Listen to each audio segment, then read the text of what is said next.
All right. Good morning and welcome to the pre-bid conference for ITB 81 FY24, Escuela Key Elementary School Roof Replacement. I am Brandon Christian, the Senior Procurement Specialist for Arlington Public Schools. During the conference, I will be reviewing the ITB and highlighting those areas which are considered to be of interest. Also representing APS today during the conference is David Stash, Manager from Facilities and Operations, and will be the APS Project Manager, and Sherry Bartlett from Gale Architects and will be the architect of record.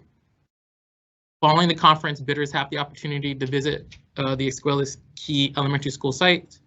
Questions are welcome and will need to be submitted in writing to be officially addressed. Please hold your questions to be addressed at the end of the conference. This conference is being recorded and a copy will be posted on the current solicitations webpage of the Procurement Office website. It needs to be emphasized that it is the responsibility of the general contractors to make themselves familiar with the requirements of the project and the bids to be submitted in accordance with the ITB.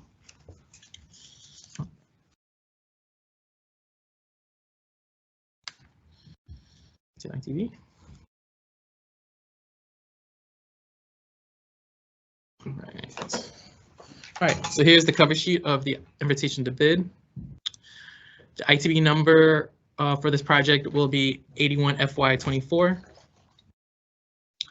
The issue date was March 13th.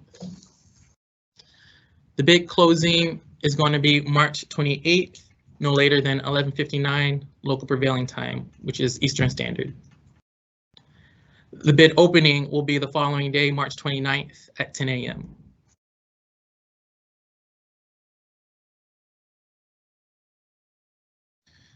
This project is hosted by Arlington Public Schools, and throughout the ITB, it would be recognized as APS or the owner. Escuela Key Elementary School roof replacement, and the address is provided, will be recognized as the project.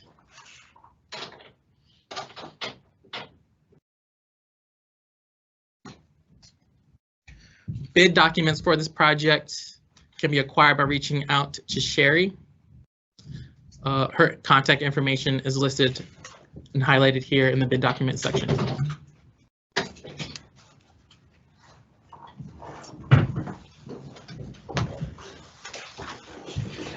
The next highlighted section is the bidder's questions. Questions must be received by 8 p.m. March 21st, 2024. I know that is a quick turnaround for tomorrow. We can still receive questions if needed for the projects. There's just no obligation after that time to respond. If you still have questions pertaining to the project that may help, we'll review those questions and respond accordingly.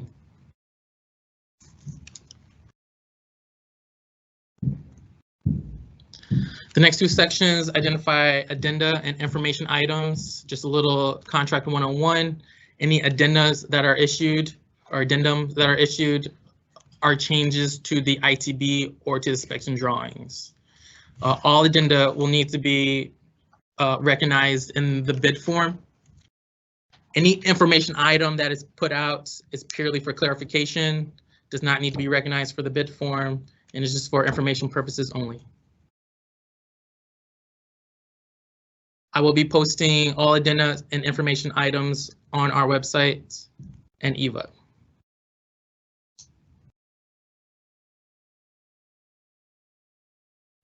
Submission of bids. All bids will need to be received through the online platform. The way that the platform works, once you submit your bids, it does not send you a confirmation, but you can also, but you can reach out to myself and then you can receive that confirmation. No bids shall be submitted through express mail, in person, or by carrier. They all must be submitted through the online link.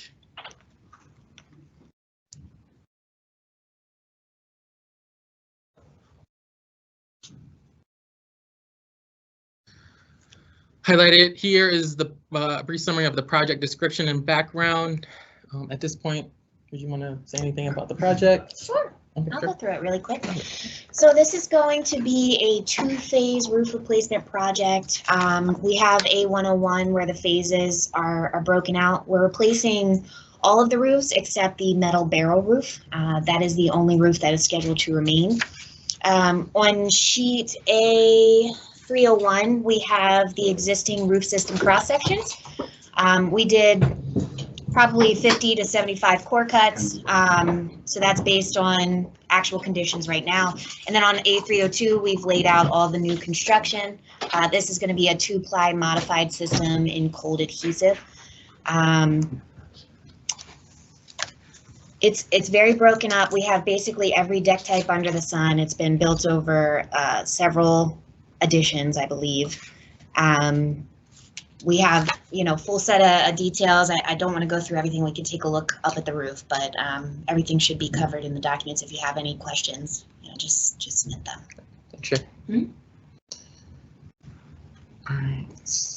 The next highlighted section is negotiation procedures in the event the apparent low bid exceeds available funds.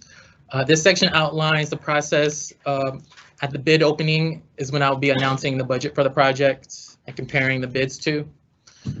If the lowest apparent bidder is exceeding the announced budgets, this can activate a negotiation procedure process where we can work out how to further along the bid. Okay, so please read through that section if you have any questions about that process. All right, the next section of the ITB is the instructions to bidders. Again, I'm going to be touching base on a few of these sections. Page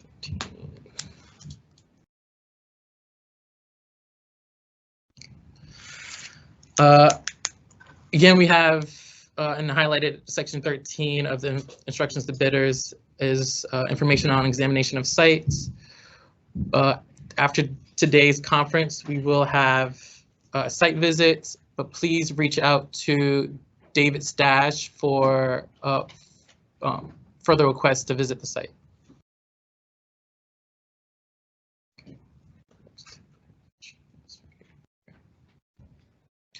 All right, highlighted in section 18 of the instructions to bidders is the submission requirements. For this project, we are requiring the contractor to either have their CBC or their CIC, as commercial building contractor, or commercial improvement contracting. This project will also require plumbing contractors, electrical contractors, HVAC contractors, and roofing contractors. If your organization does not have those license,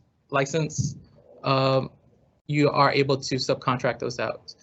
The general contractor must have either the CBC or the CIC though.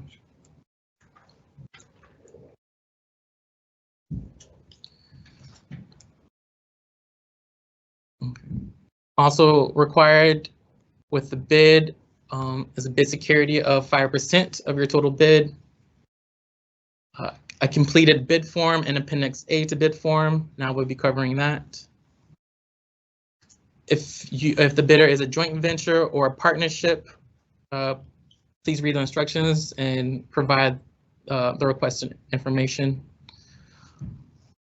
Also required is the list of subcontractors that will be identified in item 6 of the bid form. We will be requiring a price breakdown. And lastly, an insurance coverage checklist at Appendix 2, which I will be covering later on.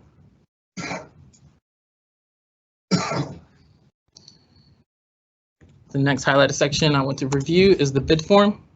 So this is what you will be submitting as your bid. Please place the name of your company at the top. Following it are instructions on how to fill out the bid form. I want to get to section 10.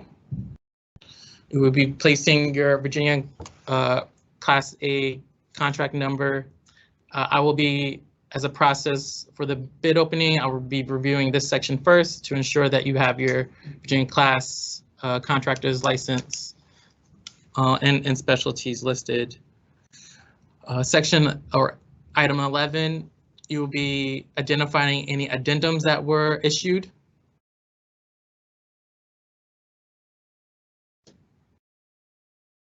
Item 12 is the bid schedule. The bid schedule, we do have a few items to record here. Bid item 1 will be your total bid in writing and in figures. Bid item 2 is a requested unit price breakdown. So please review the requested items. We would like to have a unit price for future, in case we require future to procure more items. And we would like to have those prices on hand for those items. So you will be placing the unit price and then subsequently the extended price. Yeah, so just to clarify, those unit prices are inclusive. They're of everything shown on the drawings, and they should be included in the base bid. So unused unit prices do come back to the owner at the end of the project. So it's to cover any unforeseen conditions, mostly deck replacement here. Thanks, Chair. Yeah, right. And at the bottom right, we will be putting the totality of the unit prices, and that should be included within your total price bid for those items. Can I ask one thing real quick? Sure, go. I noticed on the drawings, we all identified the areas between the windows for the repointing. I take it that 500 square feet is part of what that's pointing out. That's correct? Let me check. And then it also made mention of window perimeter sealants, but there was not any allowance for window perimeter sealants. Is that just be broken into the base bid? That's just base bid amount. So in 1.3E, all unit prices shall be exclusive of quantities shown on the drawings. So I just said that wrong. I said exclusive. So anything called out on the drawings is separate from the quantities and the unit prices. So if we have 500 repointing, it's beyond the repointing that we've asked for on the drawings. Okay. Bid item 3 will be the pricing breakdown for the total bid above. This is where you provide your divisional breakdowns, and it must total your total bid.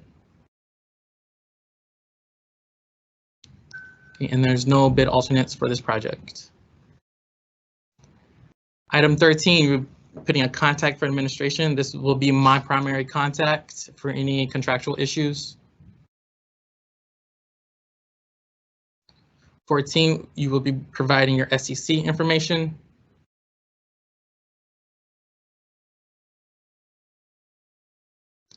In item 16, you can list your subcontractors for the project.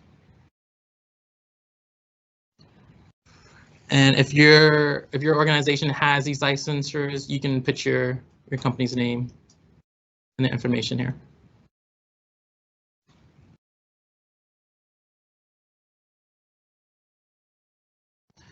And please have someone authorized to sign the bid form. Okay.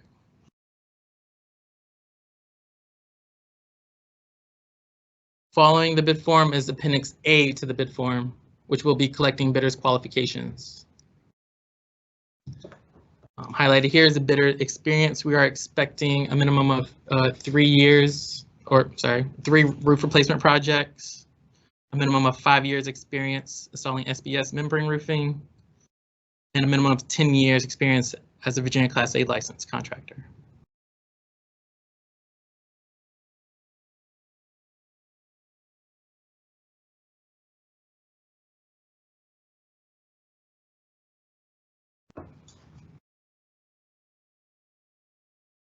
We are requiring 3 projects that involve roof replacements, particularly for K-12 schools or equivalent institutional facilities. We're hoping those projects to be at a minimum of $1,250,000. And those projects, we're looking for those projects to be completed within the past 5 years prior to this project's bid closing, which is March 28th.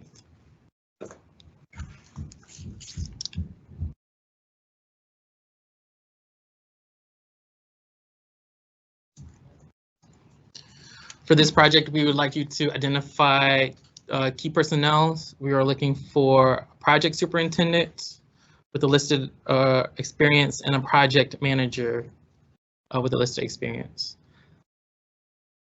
Please attach a copy of resumes for both positions.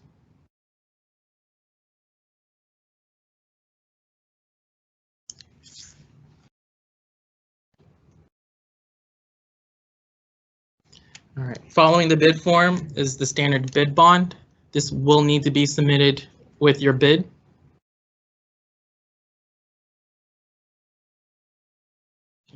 Following the standard bid bond is the agreements between owner and contractor. This is essentially the draft of the contract once it's awarded. We'd like to take note of the contract periods that are listed here and the dates expected for substantial completion and final completion of the project. As Sherry said, there are 2 phases to the project, so please take note.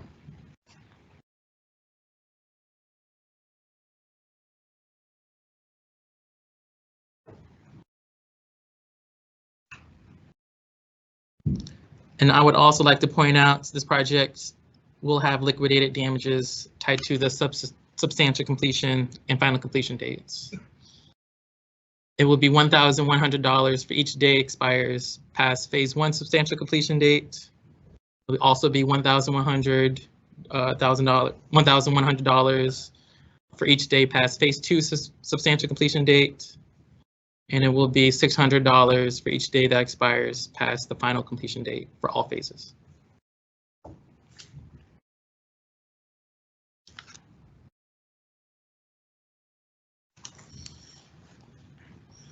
And if you have any questions about the agreements, please submit those questions in writing.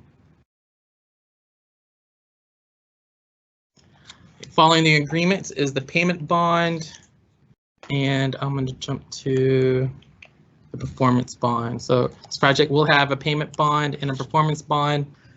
These bonds will only need to be collected once the award has been made, and then I will reach out to collect this information. All right. Next section I want to get to is the general conditions section.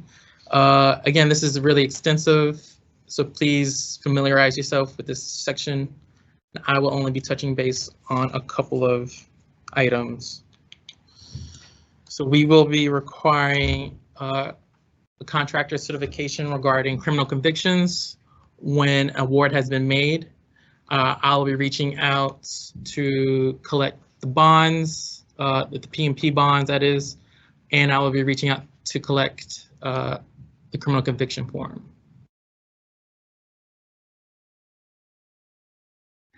These forms are needed for execution of the contract.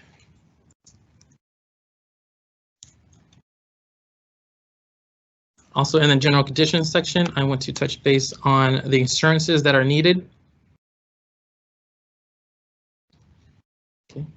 It's in part 13 of the general conditions.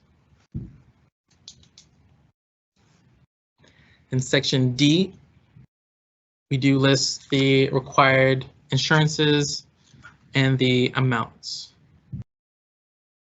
This project, we do require commercial general liability, sexual abuse and molestation liability, subcontractors commercial general liability.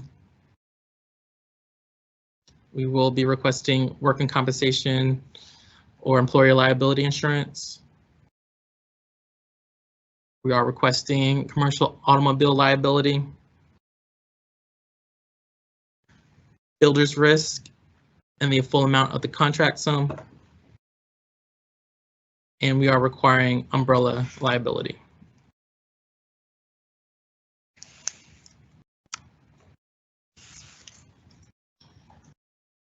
I'm going to jump down to the checklist. So there is a checklist. When you submit your bids, this checklist will need to be submitted, ensuring that your insurance company can cover those required insurances. And this will be at the end of the ITB. In the insurance section, or the insurance checklist, will need to be signed by your insurance agent and the bidder themselves.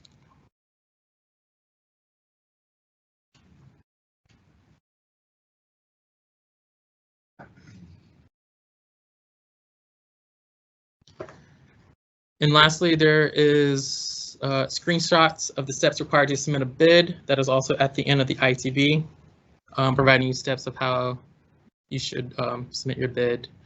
And again, the platform does not send a confirmation email to let you know that your bid has been submitted, so you can reach out to myself to get that confirmation.